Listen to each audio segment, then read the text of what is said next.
Kidlat News Updates. Mga balita ngayon, mga armas at subversibong dokumento ng CTG nabawi ng militar sa Camarines Sur.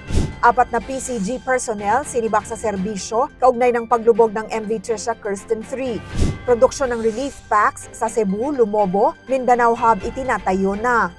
Ako po si Cesar Soriano para ihatid ang nangungunang mga balita sa buong kapuluan ngayon.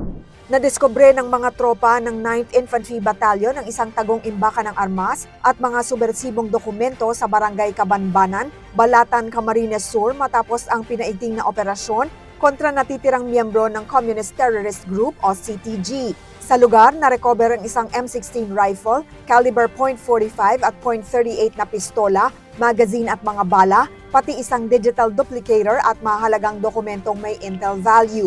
Ayon sa militar, ang lokasyon ay itinuro ng isang dating rebelde na nagbigay ng impormasyon hinggil sa kilos ng armadong grupo sa lugar. Itinuturing itong malaking dagok sa kakayahan ng CTG sa probinsya. Patuloy ang koordinasyon ng militar at pulisya habang hinihikayat ang iba pang nalalabing miyembro na sumuko at samantalahin ang reintegration programs ng pamahalaan.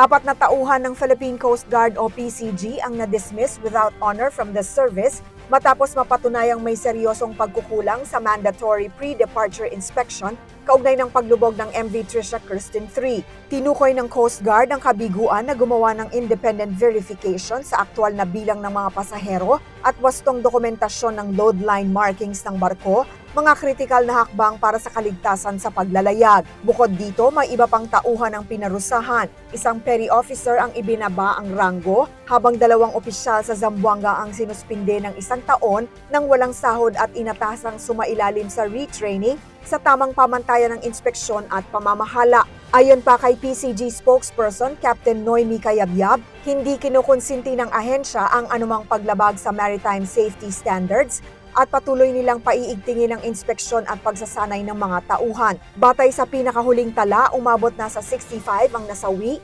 293 ang nakaligtas at 14 ang nawawala matapos lumubog ang barko sa karagatan ng Basilan noong January 26. Malaki na ang itinaas ng kapasidad ng Visayas Disaster Resource Center o VDRC sa Mandaue City, Cebu matapos ma-upgrade ang pasilidad nito sa pamamagitan ng bagong mechanized production system na nagkakahalaga ng 117 million pesos mula sa National Disaster Risk Reduction and Management o NDRRM Fund.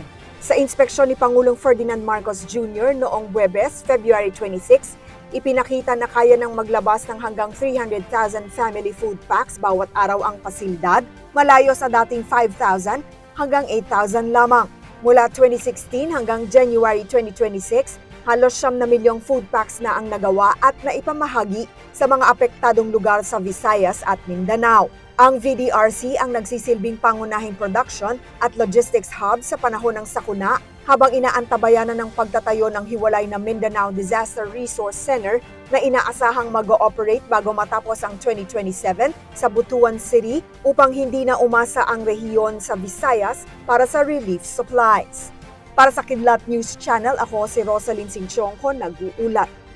Ako po si Cesar Soriano, kasama nyo sa bawat pagputo ng balita.